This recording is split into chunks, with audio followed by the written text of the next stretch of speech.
Oh my god, hello everybody and welcome back to Cinderella Phenomenon Evermore. Woo! We are back once again for another round this time. Oh my god, it feels like it's been forever since we're back in on this game because in the last episode we just only finished up on completing uh what what's this? I forget names. I'm forgetting names now.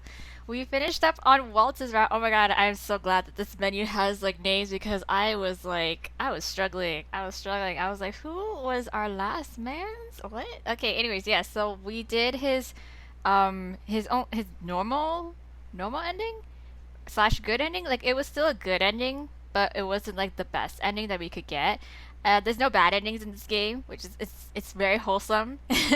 Nothing bad is gonna happen. We're just gonna get a little few hiccups and bumps in our relationship, but that's pretty much it. No one dies, nothing goes to shit that badly. So that's something that's like relieving to hear. So that's that. That's that.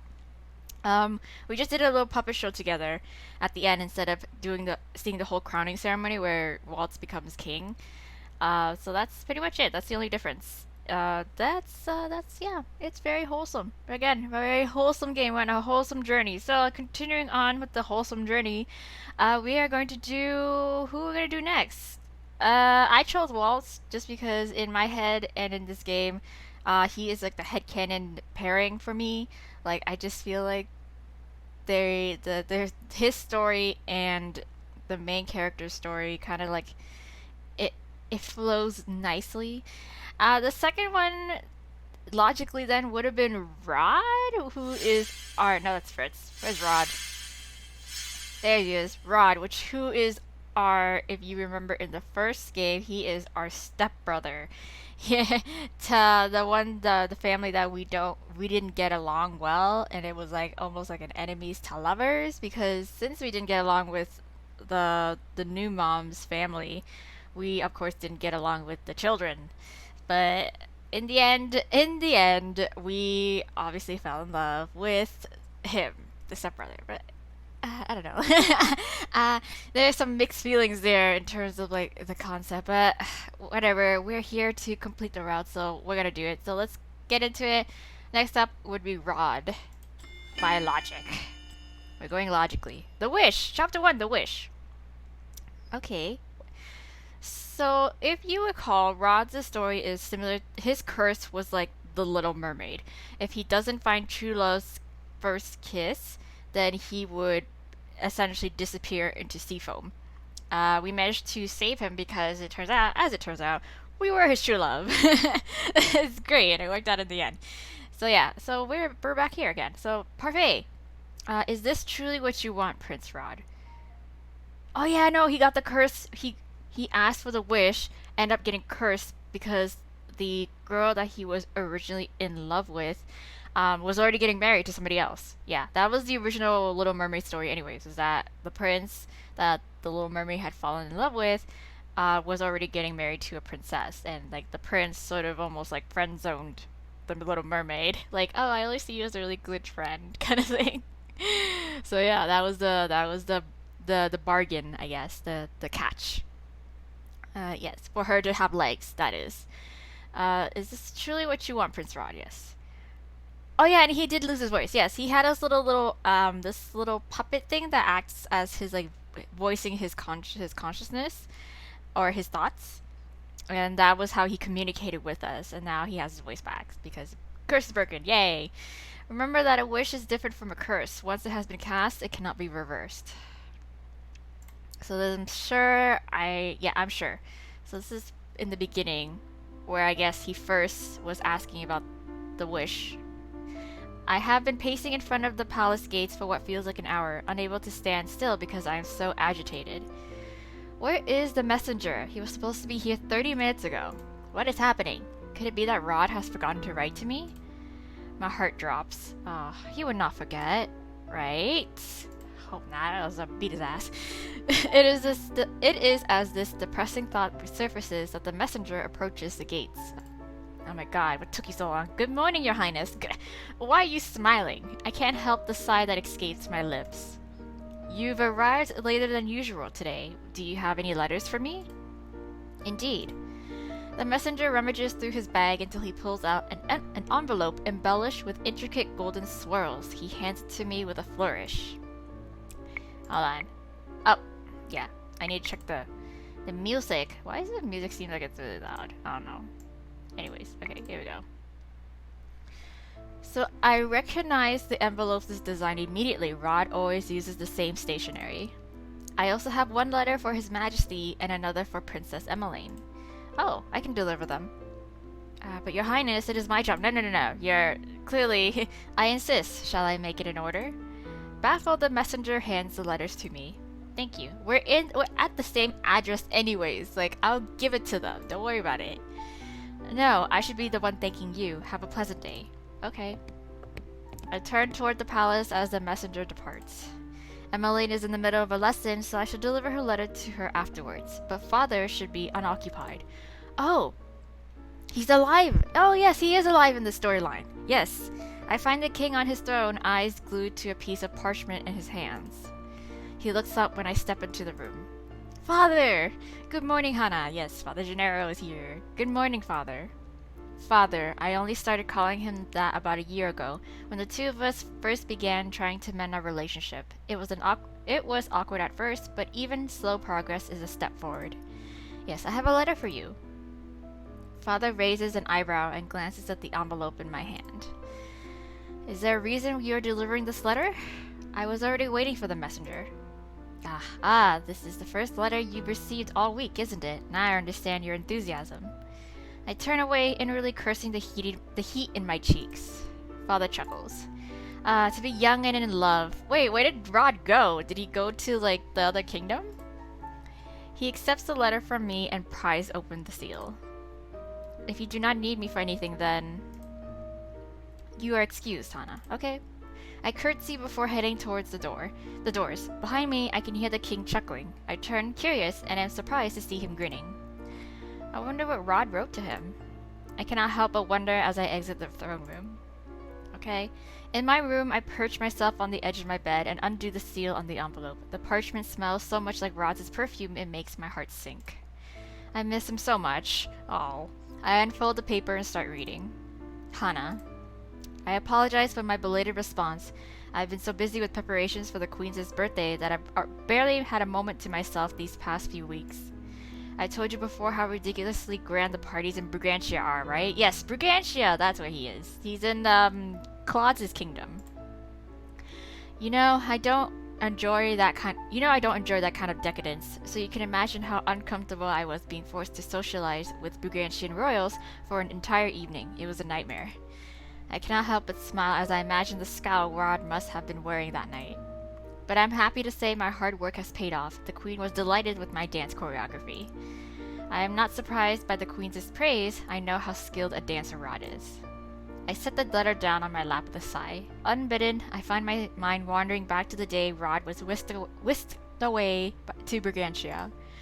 It was shortly after Parfait granted Rod's wish. Claude offered him a position as Brigantia's royal dance instructor, and Rod immediately took him up on the offer. He's a dance instructor? Did I know this? What? He insisted that if he wanted to prove himself worthy of my hand, he needed to recraft his reputation from the ground up. I insisted such a thing was unnecessary, but Rod was unwilling to compromise. I turned back to the letter with a sigh. I hope all is well in the palace, and that M isn't causing you too much trouble. I miss you, Hana, and can't wait to see you again. No. I promise to write again soon. I love you. Aww. P.S. Sebi says he misses you too. Yes, Sebi is his little, his little puppet thing that he uses to communicate. The letter ends there, and it is a good thing, for my vision has started to blur with tears. Oh, girl. I wiped them away with the back of my hand. He did not even bother to say when he plans on next visiting. Does he even miss me? Oh, girl, he does. He's just really busy with his career right now. It's okay. You gotta support him. I clench my fingers into a fist and startle when I notice electricity sparking at my knuckles. I close my eyes and take a few deep breaths, and when I open my eyes again, the sparks are gone. My magic is a temperamental thing, which is why I have to consciously tone down my emotions until I have mastered my magic completely. It does not help that my position as the Tenebrarium bearer makes my magic more sensitive to negative emotions. If I am not careful, the negativity overwhelms my rationality. Parfait said I must possess a strong mind and heart, but that is easier said than done. I fell back on my bed with a groan and willed the negative thoughts away. It has been over a year since Rod left for Brigantia, and while he does his best to visit us when he can, it has been a full 2 months since I last saw him. Wow. Oh, yeah. Why did he ever make that wish? 2 years ago, our relationship started with secrets. At first, the only people who knew about us were Emmeline and Ophelia, then the king. Even though Rod and I were not related by blood and had never grown up together, we were still wary of how our relationship must appear to the public. Oh, okay. Makes it a little better. That was why we did not share our relationship with the populace. Still, secrecy was hardly a solution. In the end, we turned to magic. What do you mean? Fairies can grant wishes? How did I not know of this? Because wishes can be just as dangerous as curses. Is Parfait alive in this timeline as well too? I guess so. Parfait clasps her hands. No, actually she's not, no? I don't think she is. Yeah, I don't think she is. I think she dies canonically. A long time ago, fairies granted wishes to those who prayed for them. Over time, humans came to depend on these wishes for happiness. She shakes her head. Ah, yes. They saw wishes as a convenient magic, but true happiness cannot be obtained by wishing for it. It is something that must be worked toward, and besides, granting so many wishes caused an imbalance between the crystallum. Yeah. Would that not have been preferable? A life without negativity sounds like a dream. And it shall remain a dream. The Tenebrarium exists for a reason. Remember, there is no light without darkness, Hana. Too much happiness can make a human selfish and gullible. Humans would be ill-equipped to recognize threats and danger in that state. The balance is vital. Yes, true. Facts. Thus, a new rule was established. Every fairy was allowed to grant only a single wish. If fairies have been able to grant wishes this whole time, then why weren't wishes used to counter the curses during Mother's rule? Oh. You know that witches cannot remove their own curses. The same is true of fairies. We cannot nullify a curse with the power of a wish. Yes, I figured. In addition, wishes have many limitations, the most important being that they cannot be used to harm anyone. Believe me, Princess, we had many humans wishing for the demise of the witches during the Great War. Couldn't they have just wished for the witches' anger to disappear? Well, they never thought of that. We do not have the power to change a person's heart. Plus, I don't think that's the first thing they would wish for. Like, immediately it'll just go to, wishing someone's harm. Besides that, the Tenebrarium overpowered the Lucis during the war, which made it impossible for fairies to even grant wishes. Oh, yes. War is a lot of negative emotions. Wish granting takes a significant amount of energy after all. Parfait crosses her arms and smiles. It is tinged with melancholy. Let us return to the topic at hand. If your concern is that you are both perceived as family, then, if Prince Rod wishes it, I can make him a commoner. What? Rod's eyebrows are furrowed. I can tell he is deep in thought. Oh, do not tell me you're considering this, Rod. My curse led to no end of trouble for my family. I blamed myself for the sudden and difficult lifestyle changes we all had to undergo. But now, after all this time, they've become accustomed to living as royals. I can't just take that away from them. I won't uproot their lives like that again. Not again. Then we can find another way, one that does not require such sacrifices. Rod remains silent. Rod, what do you got planned? Hello? I'm sorry, Hannah. What? What do you mean? That's when I found out that Parfait has already spoken to Rod about wishes earlier. He had even consulted Ophelia and Emmeline before asking me to accompany him to the tavern that day. And what did he do? And so he made his wish. This time he wished to become a commoner rather than a prince. However, unlike the curse, his wish did not affect Ophelia and Emmeline. Oh, so he went ahead with it. Oh, it is only Rod that no one remembers. Oh, even now I am saddened by the fact that he made the decision without considering my feelings. Oh, so his sister doesn't remember him or his mother or like the king technically, so it's just us? Both of our lives were turned upside down in a heartbeat, and I barely had any time to prepare for it. A knock at the door jolts me from my reverie. This is quite the game changer. Who is it? Who is it? Yes, it's me. May I come in? Sure, you may. Good morning, Hannah. Oh, she glances at the open letter on my bed. I take it that's from Rod. Indeed, he also has a letter for you too. It's on the table. So do they remember them? Does she remember him as a brother or what? Like, I don't know. Emma Lane's face brightens as she picks up the envelope. Did he say anything about when he plans to return? Nope. She sighs when I shake my head. He's as tight-lipped as always. Yeah. Other than me, only Ophelia, Emmeline, the king, and the marching goers recall Rod's true identity. Oh! There we go. That makes sense now. Okay, answers to my questions. At first, there were doubts about whether Parfait could keep their memories of him intact. In the end, it was only possible because she enlisted the help of her cousin, Cinna. Her cousin! Oh. Cinna, who is set to become the next Lucis bearer, had enough power to fine-tune the parameters of Rod's wish. It's like when Peter Parker tried to make everyone forget that he's Spider-Man, but he's just like, no, but I need people to remember certain people to remember him still, and Doctor Strange just like, oh my god. That single caveat was Rod's only requirement. Being so close to his own family, he refused to make his wish without knowing for certain they would remember him. I can only imagine how difficult this distance is for you and Ophelia. Emmeline shakes her head. We miss him, but we also know he's doing something that he wants to do. Yeah. Emmeline plops down on the bed beside me. What he is doing is unnecessary. Rod says that what he is doing is for the both of us, yet he made a decision to go to Brigantia on his own. Emmeline gives my hand a gentle squeeze. You know, he only went because he felt he needed to prove himself worthy of your hand. Why does that even matter? Ophelia was a baker when father married her. True? Oh, true.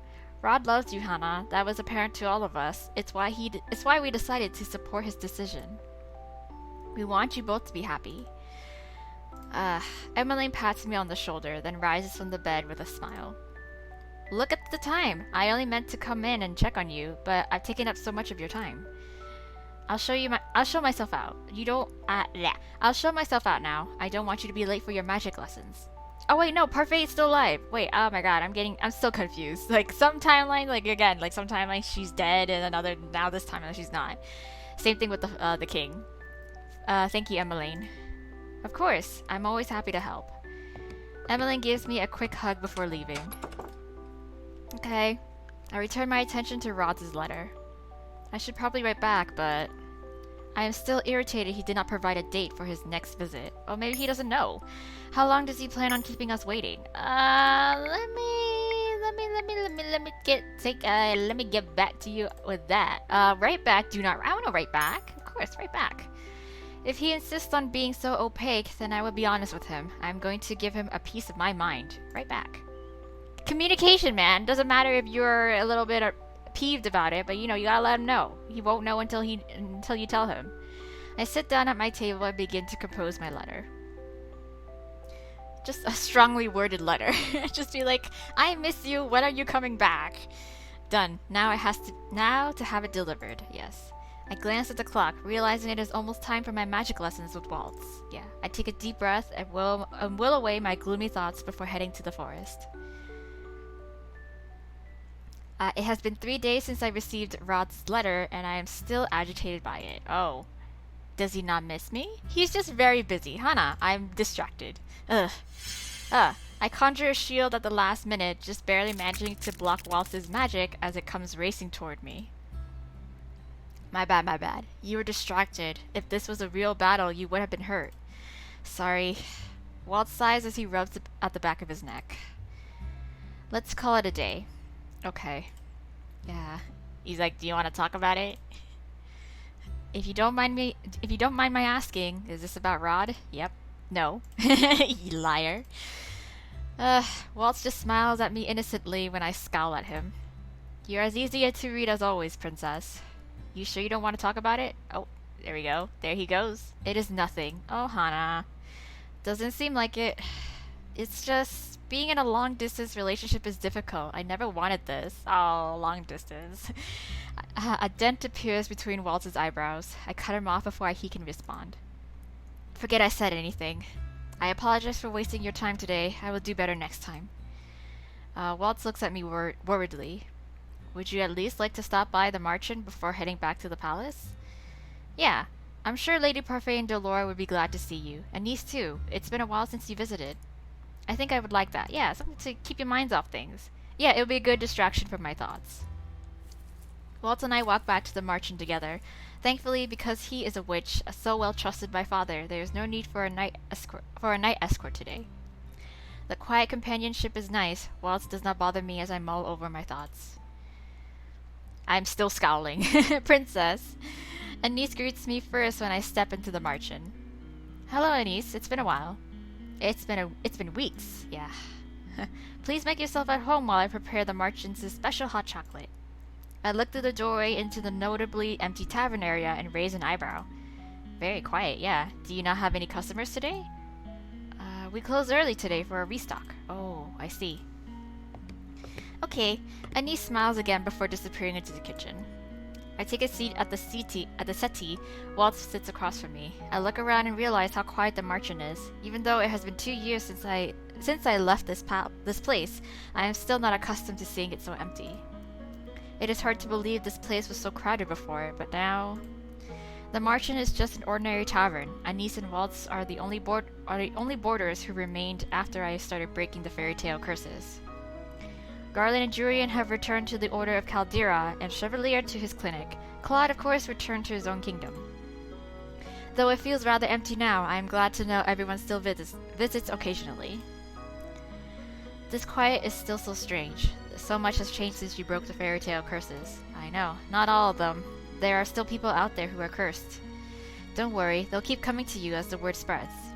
And I mentioned before that Delora and I might be able to help you find a way to drain the curse magic entirely from the Tenebrarium. That would solve the issue entirely.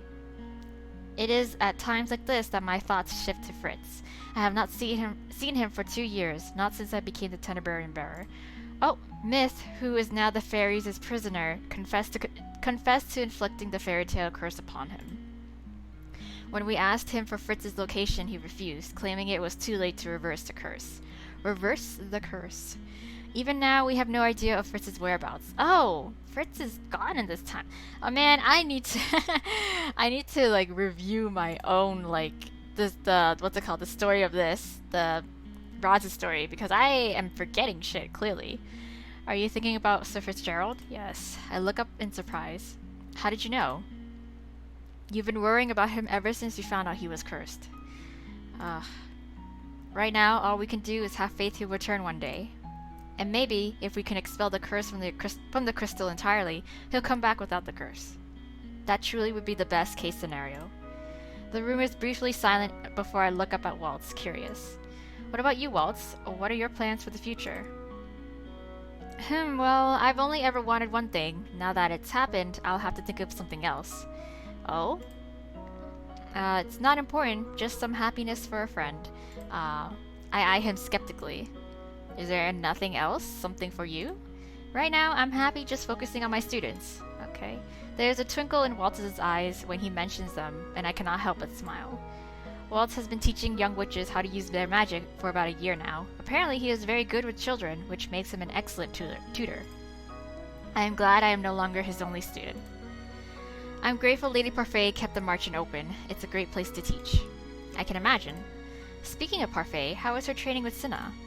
I have only met Cinna once, and that was when Rod made his wish. I do not know much about him, save for the fact that he is Parfait's cousin, and next in line to be the bearer of the Crystalium Lucis.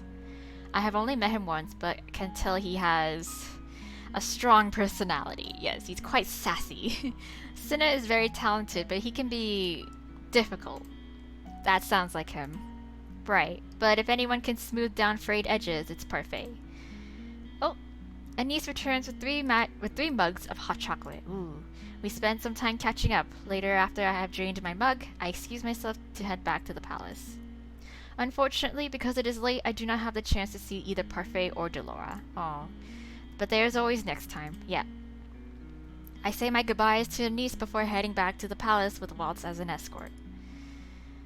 Still scowling. Later, after Waltz leaves, I am walking toward my room when a maid appears before me. Oh. She bows. Is there a letter for me? Good evening, Your Highness. His Majesty has asked for you in the throne room. Oh, okay. Father, what would he want from me at this hour? I will be there shortly. Okay. Is it Rod? Rod had better be here. Surprise visit. The maid bows again before walking away. Oh, hello. Father is standing in front of the window when I arrive, his gaze far away. Oh, what's wrong? You asked for me, Father? There you are. He gestures for me to stand beside him, then turns his attention back to the window. I follow his gaze to a spectacularly beautiful full moon. Wow. Beautiful night, is it not? I guess. Yeah, indeed. But, Father, what have you called me? What have you called for me, exactly? Hana. His change in tone is concerning, and I am tense when he turns toward me. Oh. I've called you here to discuss a special ball I would like to throw you next month. Why? It does not take long for a familiar irritation to start burning in my heart. Would this be the suitor's ball by any chance? Oh.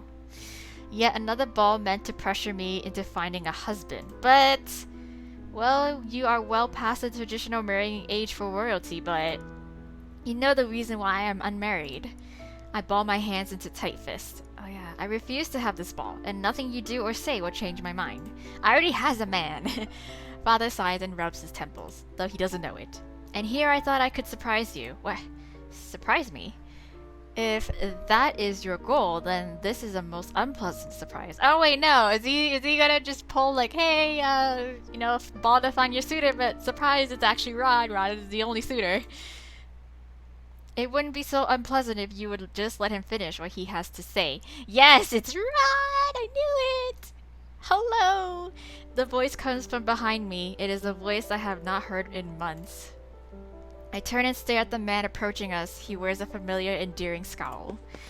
I run to him without thinking and throw my arms around his neck. Ow! Ow! So cute. Well, that's not really around his neck, but like, you know. We hug!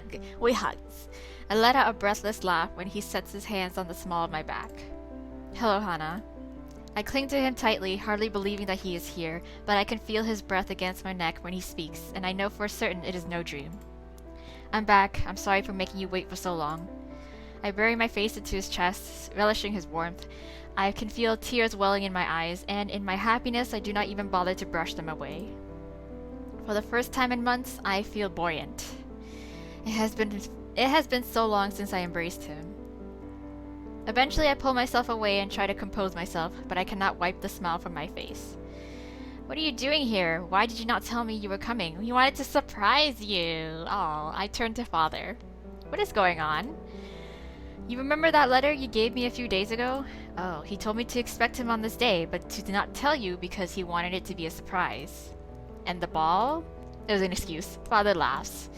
It will be a celebratory night, not a suitor's ball. Oh. Because of your hard work as a Tenebrarian bearer, this kingdom has known peace for the first time in a long while, Hana. It is only natural we show our appreciation. I misunderstood. Oh. Father, I apologize for jumping to conclusions. But Father waves a dismissive hand. There is no need for apologies. Now, I shall leave you two alone. I can imagine you have a lot of catching up to do. He smiles at us before taking his leave. When we are finally alone, I turn to Rod with a scowl. Why do you have that look on your face? Because, let me guess, you're mad because I made you wait for so long. No. Of course I'm mad. You want to be honest? We should be honest. Yeah, I'm a little mad. I'm a little mad, but like, you know. Of course I'm mad. I snap at him without meaning to. Oh. I haven't seen you in months. Not only that, but you offered no indication as to when you were coming back to Angiel in your letters. You told me you keep me appraised of your actions, and yet you have been so distant. Rod shakes his head. You know the reason I haven't been able to keep in touch lately. In Brigantia, celebrations take months to prepare. I barely had any free time on my hands. Can we not fight? This is not how I imagined our reunion would go, but I was just being honest. Like, I am a little mad. I know it's my fault you're mad, and I'm sorry. I'll apologize as many times as you need me to. Oh. I sigh. It is impossible for me to remain angry at him, especially after being separated for so long. Rod runs a hand through his hair and smiles. So much for making this a surprise. I would have preferred you notifying me. I should have realized. Yeah, I do like surprises. They just have to be the right kind. Rod sighs. I'll have to do better next time then. A soft but comfortable silence ensues after he makes his promise. I take advantage of the moment to study him. It has only been 2 months, yet it feels like he has changed so much since I last saw him. Stop staring at me like that. I'm just taking you in! I haven't seen you in months. Rod turns away, his cheeks dusted pink. But he is still the same awkward Rod. I pause, realizing a certain plush toy is conspicuously missing from his shoulder. Oh yeah, where's Sebi? He's back in my room. You know how much he babbles. I didn't want him to ruin our reunion. At least he can't read your thoughts anymore. That doesn't stop him from trying to do it anyway, and he succeeds most of the time. Rod hefts a hand onto his hip, yeah. How have you been faring lately? I've been well, all things considered. Well, I didn't get my little, time thingy? Oh, okay, but I was just being honest. And the nightmares? Oh. Ever since I became the Tenderberry Bearer, my nightmares have become more intense. It is an unfortunate side effect of the negativity gathered in the Castilium. The nightmares are worse whenever I am under a high level of stress. My nightmares have intensified these past few months on account of my worry for Rod. But he just came back. I do not want to worry him about such things.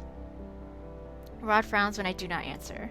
They're getting worse, aren't they? Well, they are, but they're still manageable. Yeah, Rod closes the distance between us and wraps me in his arms. I'm sorry, I know it's my fault. No, you are not to blame for this. I am the Tenderberry Bearer. Having nightmares is just an unfortunate side effect of my job. But I made them worse. That I cannot deny. I gently push Rod back so that I can look at him. That is why you need to make it up to me. I kiss? I'll do my best. You can do it by kissing me. He says the words with such a serious expression that I cannot help but giggle. Why are you laughing at me? I missed your glower. And that pouty look on your face. Always like you're upset. Rod sighs and shakes his head. Do you have to point out every time my face changes? Yes. If it embarrasses you, then yes. He clears his throat. Anyway, I will make it up to you. How about we go somewhere together soon to help you relax? Okay. I stare at him. The two of us in public? My heart flutters at the thought. We have been hiding our relationship for so long that we have been unable to go anywhere together in public. So long as we're discreet. I think we can make it work. Okay, where would you want to go? Town? The forest? You want to go to the town? Discreet? Let's go to the forest. The forest is peaceful. That's really relaxing, right? It's been a while since we last visited the forest. I hear that there are apples on some of the trees now, and the two of us used to dance there. It was always my favorite time of the day. It is as if Rod can read my mind. He raises an eyebrow and smiles. It's always been a good place to dance. Yes. It's our place, our little secret place. Alright then, forest it is, and we can avoid crowds altogether that way too. Exactly. He glances out the window at the moon hanging high in the sky. It's late. You should get some sleep. Okay, I would escort you back to your room, but the last thing I want is to start unnecessary rumors. It is a shame, but he definitely has a point. If the servants saw him leading me back to my room now, they would be confused. Rod is, after all, still a visitor in these halls. I must be making a face because Rod grins as he sets a hand on my shoulder. Rest assured, I'll still be here in the morning. Okay. I stare at him in surprise. Wait, are you staying the night? Rod nods, smiling. I am shocked into silence. Whenever Rod comes to see us, he always stays the night in the Marchen to avoid unnecessary gossip regarding his visits. Oh, I'll explain tomorrow. Okay. When I continue staring at him, he rolls his eyes. I'm not a witch, you know. I can't teleport to Brigantia that quickly. I promise I will be here in the morning. Okay, I will hold you to that promise then. I return his smile before leaving the throne room. Okay. I spend the night pondering Rod's sudden reappearance. He said he wanted to surprise me, but is there another reason he showed up so suddenly? To propose, maybe? Hana, it's me. Oh. I open the door to find Emmeline, smiling at me so brightly she seems to shine. So, did you see him? Yes, I did. Let me guess, everyone knew he was coming except for me. Haha. Well, it wouldn't have been much of a surprise if you knew. Emmeline closes the door behind her and walks over to sit on the bed. I notice that she has her hands behind her back. What is that? What is she hiding? What if I told you we had another guest? Is it Sebi? Oh? Sebi! Hello, Sebi. Emmeline shifts and I can see now that she is grasping a very familiar plush toy in her hands. Sebi! Hello, princess. Long time no see. I reach forward to pat him affectionately on the head. Pat, pat. It's good to see you again. I hope you've been taking good care of Rod. Of course. I've been standing in for Ophelia this whole time. I'm glad Rod still brings Sebi around with him. You know, just to keep him company. Emmeline sighs and falls back against the bed with a content smile. It's really so nice to have Rod and Sebi back. You should have seen Mother last night. She was in tears. I was in tears. I was in tears too, don't worry. My heart sinks when I notice Emmeline's gloomy expression. It's unfortunate we can't openly show him any affection. Aw. Right, because the servants and nobles would be confused to see the royal family treating an outsider with such fondness. Aha, I'm sorry. It's okay, you can do it in your privacy of your own room. Why are you apologizing, Hana? You didn't do anything wrong. I am the reason Rod is no longer a part of the family. I am the reason he's no longer your brother. He may not be your brother, you know, like, in standing, like, status-wise, but he is still your brother in heart, you know? Nonsense. No matter what, Rod is still and will always be my little brother. Little brother. Emmeline laughs. I know he definitely doesn't look little anymore, but it's not like his height changes anything. She smiles wistfully. When we were younger, I remember adamantly telling him he would never be as tall as me. He snapped at me and from that day on drank at least 1 glass of milk every day. Sounds to me like nothing's changed. Rod still drinks at least a glass of milk a day, you know. Oh, really? The thought of a younger, irritable Rod makes me smile. Oh. Emily sits up suddenly, staring at the clock. It's true. Time really does fly when you're in good company, but it's about time we get going. Okay, Emmeline grabs my hand, and before I realize what is happening, she is pulling me out and into the corridor with her. What? Oh, wait. Where are you taking me? Where are we going? Yes. Have you forgotten, Hana? It's time for our dance lessons. We don't want to be late for introductions. Dance lessons? What are you talking about? I do not have dance lessons. She's quote, wink, wink, dance lessons. What is this all of a sudden? You're going to go see Rod. Come on, girl. Keep up. Well, Mother thinks you should begin taking them. Mother thinks you should begin taking them. Father even took the liberty of inviting one of the best dance instructors to Angiel. And it's Rod. Come on, keep up with the program, Hannah. Emmeline winks as she pushes the doors to the throne room open. Hello, yes. Everything I had been thinking falls to pieces the moment I enter the chambers and see Rod speaking with Father and Ophelia. Rod? My dance instructor? Meet our new dance instructor. I hear he has quite the reputation in Brigantia. Yes, I'm sure. There's no need to exaggerate, Exaggerating? Never! I speak only the truth. You're finally here, Hana. I had no time to fill you in last night, but as I'm sure Emmeline explained, Rod is officially our new royal dance instructor. Oh. I stare, baffled. Did they all know about this too? Rod clears his throat. His Majesty tells me you require instructions in traditional Brigantian dance. Do I? His lips quirk mischievously. I imagine you have a long way to go before you can boast about your skills. What? I will make you swallow those words. Good, that's the kind of spirit I like to see. Father crosses his arms and smiles. You understand then. Rod will be staying with us as our very special guest until the ball. Until the ball? What happens afterwards? Yeah. The mischief fades from Rod's face abruptly. He turns away, eyes distant. Oh, is he going to leave again? Oh, why can't you just stay permanently? Hana, let's not think about that. Let's not think about that now. That's right, let's focus on the here and now. Ophelia and Emmeline's optimism lifts my heart. Ophelia has a point. I should make the most of this time. Okay. After the announcement, Father and Ophelia turn their discussion to the ball. Rod approaches me. In no time at all, his fingers are interlaced through mine. Aw. Please be patient with me, Hana. I have a plan for the future, I promise. Okay. I squeeze his hand back and nod. I hope he's right. I hope that this time I will not have to wait long. Okay, is at the end. Yeah. Okay. Interesting. Yes. And we will end it here. Oh, chapter 2, anxiety. Oh, great. Anxiety. Love that. Love that for us.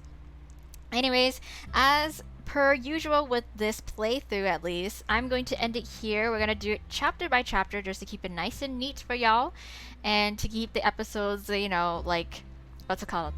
Nice and, like, compartmentalized as well too, so that I don't go overtime by accident trying to do multiple chapters at once. So yes, I'm only assuming again that the game only goes up to around 6 chapters, and it will be again the good and the best ending for Rod. So there we go. Okay, so we're just getting started. We're a little bit rough because we're very impatient. It seems here we have a little bit more of like a temperament, like in terms of being impatient and stuff. But you can't, I can't help it. Can't help it. Your boo is just we're in a long distance relationship as compared to Walls, who is we're close. We're living in each other's proximity. So yeah.